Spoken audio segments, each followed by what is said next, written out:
पौराणिक कथा में आज हम माँ शैलपुत्री की कहानी सुनेंगे। माँ शैलपुत्री सती के नाम से भी जानी जाती हैं। इनकी कहानी इस प्रकार है। एक बार प्रजापति दक्ष ने यज्ञ करवाने का फैसला किया। इसके लिए उन्होंने सभी देवी देवताओं को निमंत्रण भेज दिया, लेकिन भगवान शिव को नहीं। देवी सती भली भांति जानती थी कि उनके पास निमंत्रण आएगा, लेकिन ऐसा नहीं हुआ।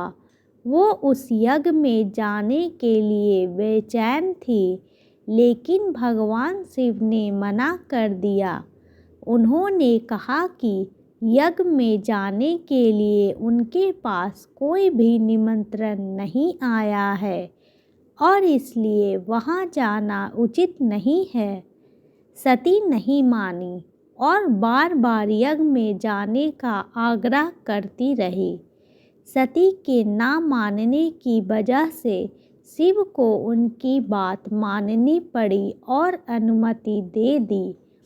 सती जब अपने पिता प्रजापति दक्ष के यहाँ पहुँची तो देखा कि कोई भी उनसे आदर और प्रेम के साथ बातचीत नहीं कर रहा है। सारे लोग मुंह फेरे हुए हैं और सिर्फ उनकी माता ने स्नेह से उन्हें गले लगाया। उनकी बाकी बहनें उनका उपहास उड़ा रही थी और सती के पति भगवान शिव को भी तिरस्कृत कर रही थी। स्वयं दक्ष ने भी अपमान करने का मौका ना छोड़ा। ऐसा व्यवहार देखकर सती दुखी हो गई। अपना और अपने पति का अपमान उनसे सहन न हुआ और फिर अगले ही पल उन्होंने वह कदम उठाया जिसकी कल्पना स्वयं दक्ष ने भी नहीं की होगी। सती ने उसी यज्ञ की अग्नि में खुद को स्वाहा कर अपने प्राण त्याग दिए। भगवान शिव को जैसे ही इसके बारे में पता चला तो वह दुखी हो गए।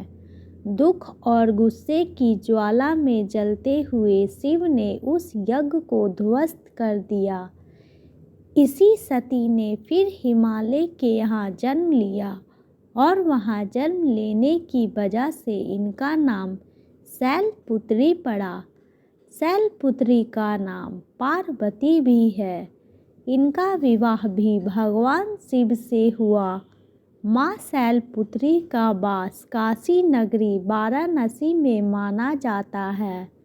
वहाँ शैलपुत्री का एक बेहद प्राचीन मंदिर है, जिसके बारे में मान्यता है कि यहाँ माँ शैलपुत्री के सिर्फ दर्शन करने से ही भक्तजनों की मुरादें पूरी हो जाती है। कहा तो यह भी जाता है कि नवरात्र के पहले दिन यानी प्रतिपदा को जो भी भक्त माँ शैलपुत्री के दर्शन करता है, उसके सारे वैवाहिक जीवन के कष्ट दूर हो जाते हैं। चूँकि माँ शैलपुत्री का वाहन वृषभ है, इसलिए इन्हें वृषारूढ़ा भी कहा जाता है। इनके बाएं हाथ में कमल और दाएं हाथ में त्रिशूल रहता है। Please like and subscribe my channel.